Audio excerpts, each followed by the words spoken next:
Today we're going to continue my Rookie Spotlight series and talk about a player who I think is an absolute steal for the Kansas City Chiefs. He is one of the fastest rookies in the NFL, has played his position for less than 1 year, and I think has an opportunity to be a really good player for them. Today I want to introduce you to Brashard Smith.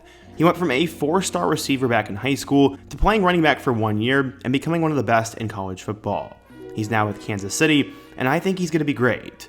But before we get started, if you're a big fan of college football, be sure to subscribe to the channel, leave a like if you support today's video, and let me know what player, team, topic, or situation I can cover next. Now let's get started and talk about the insane rise of Brashard Smith. So going back in time to the state of Florida, Brashard's mom was a mail carrier for the United States Postal Service for nearly 18 years. But she found a way to make it to all his games, as his family is from Miami's Richmond Heights. His mom said that Brashard started playing youth football when he was 4 and would, quote, cry at every practice. By the second year, though, he absolutely loved it.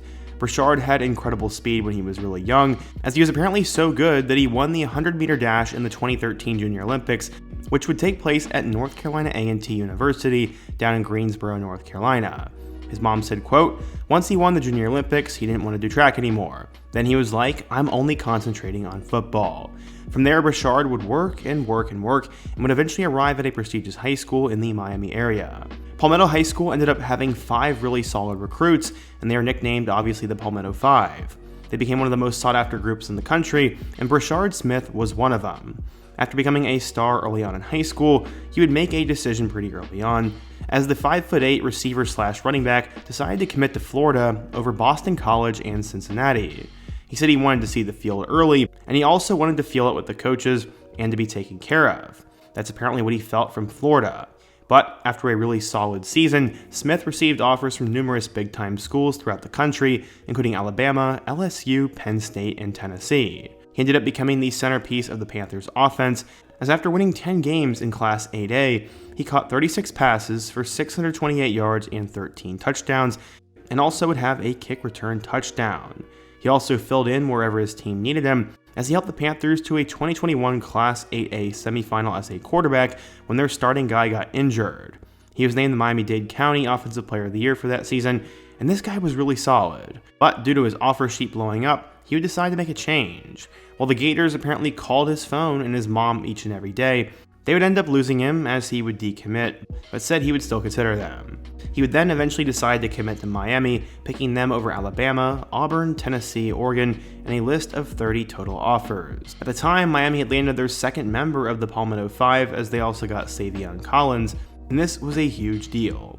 It came 5 days after they managed one of the biggest recruiting wins in school history, as they had just recently got a pledge from 5-star athlete James Williams. For quite a while, Brashard Smith was somewhat overlooked, as he was only 5'9", and while he would look really good at camp and in 7v7 tournaments, Miami wasn't really that high to start with him. Then a funny thing happened. Smith got even better, and he went from being a periphery player on the recruiting trail to now one of the top recruits in the area. His mother is one of the reasons he decided to stay home, as instead of going up to Gainesville, he wanted to stay in Miami. He said, quote, I wanted to stay home with my family and my mom. As I said, this guy was a star, went to a good high school, and was really fast. He ended up clocking a 4.46 40-yard dash time, and there's only a handful of high school players that can legit run a verified 4.4, and Smith was apparently one of them. He was sort of one of those gadget players, as one scout said, quote, in terms of offense, Smith could see reps at the slot receiver or running back, and he's the perfect fit for the offensive weapon position. You put him on the field and scheme him away to get the ball in space. A short pass, a jet sweep, an RPO, a bubble screen, a deep ball, you pretty much name it. According to 24/7 Sports, Brashard Smith was a 4-star recruit, the number 29 wide receiver, and the 194th best player in the class of 2021. So how did he end up doing at Miami? Well, let's take a look. So when Brashard arrived at Miami, nobody was really talking about him because there are so many high-profile players that come through the program.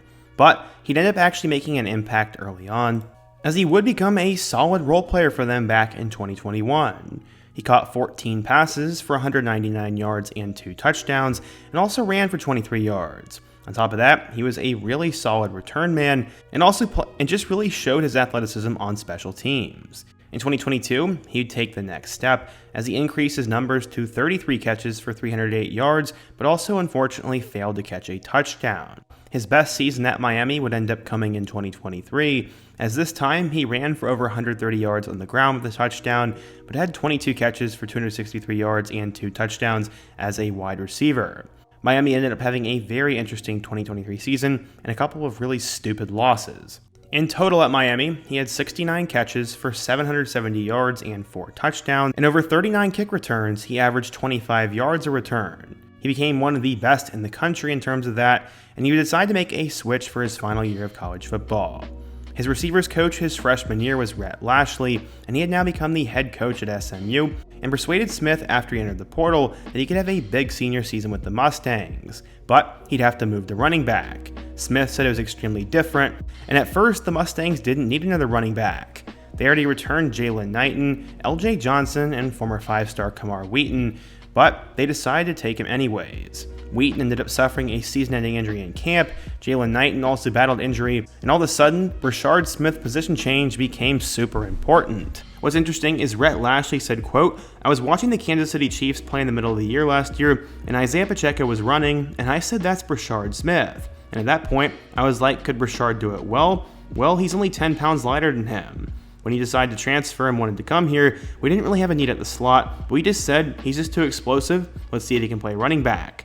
In his first couple of games, he battled it out with LJ Johnson and Jalen Knighton, but Smith ended up taking over. In his first game, he had 73 yards and a touchdown against Nevada, and Preston Stone apparently called him Reggie Bush.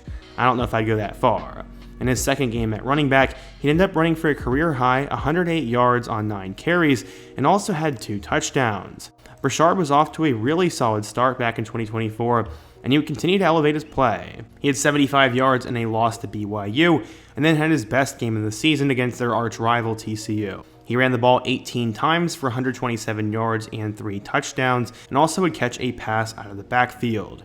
His 4-touchdown performance made him solidified as the starter, and he would continue on. He went for over 100 yards and a touchdown against Florida State, helped them beat a top 25 Louisville team, and then helped them kill Stanford. All of a sudden, SMU was 6-1, and after an overtime victory over Duke, they were really special. He also went over 100 yards and 2 touchdowns in that game against the Blue Devils. Against number 18 Pitt, he had his highest yardage total of the season with 161 yards, and he also had 2 scores, and they knocked off another top 25 team. All of a sudden, SMU was really chugging along towards a playoff spot. He go for over 100 yards against Boston College, had a touchdown and a win over Virginia, and then a touchdown against Cal. SMU is now 11-1 and would play against number 17 Clemson in the ACC Championship. After a very rough start, it ended up figuring it out in the second half, and a big part of that was due to him. He had over 100 yards in that game, but they lost by way of a crazy field goal. SMU would luckily still get invited to the 2024 college football playoff, and in their first game against Penn State, despite a terrible inept offense, he would end up actually playing decent, as he had 62 yards. While their season would end early, Brashard Smith became one of the better running backs in college football and helped a surprise breakout team. He finished with 1,332 yards and 14 touchdowns to go along with 39 catches for 327 yards and 4 touchdowns out of the backfield. For a one-year rental who was a wide receiver coming into fall camp, he was really dang good. He ended up being an all-conference member and declared for the 2025 NFL Draft. While he was nowhere near the top of any draft boards, it kind of surprised me. He ran really well and also was a receiver and had blazing speed. I'm not quite sure why his name wasn't hyped up more, but he ended up getting taken in the 7th round. The Kansas City Chiefs actually traded up to get him, as they gave up both of their picks late in the process. They believed that Smith was a guy who could blow up immediately, and the Chiefs director of player of personnel said, quote, "We had him higher on our board than where we took him." Instead of waiting and keeping picks number 251 and 257, the Chiefs packaged that in a deal at New England to move up to 228 and grab Brashard. He'll join a group of veteran running backs in Kansas City, but his experience sets him apart from those he'll be competing with. He said, quote, "Not a lot of running backs have receiver skills and running back skills. So I feel like I'm just coming in and I can contribute for sure with my skill set." The Chiefs like his receiving skills. They'd like to see what he can do in screen passes. They also love his speed. He ran a 4.39, which was the 3rd fastest amongst running backs at the Combine. Getting faster at running back was a huge priority for Kansas City, as they returned both Kareem Hunt and Isaiah Pacheco, and they also signed Elijah Mitchell. He didn't play last year. I guess they also have Carson Steele, but he's more of a fullback, and it looks like he's going to be really solid for them. Over the last few NFL draft cycles, we've seen these hybrid receiver running back type players, as you had guys like Tyrone Tracy Jr., Cordero Patterson, Antonio Gibson, and also Ty Montgomery. They've been able to make things work, and last year Tracy was a hidden gem in the later rounds, and this year it could be Brashard Smith. While he may never be a lead ball carrier, Smith seems perfect for the modern NFL. His experience in the receiving game gives him a very solid floor, and he also has plenty of untapped potential at the running back spot, as he's only been doing it for a year. He can also return kicks, be used in gadget formations, and this guy is fast. I think he was honestly the steal of the 7th round in this year's draft class, and have no clue why he didn't go higher. But what do you guys think? If you're an SMU, a Miami, or a Chiefs fan, what do you think of Brashard Smith? How do you think he'll do this year? And who's another rookie I should cover next? Be sure to let me know down below, leave a like if you want to support today's video, subscribe if you're new, and check out my other videos on the end screen. Hope to see you guys again soon, but until next time, peace.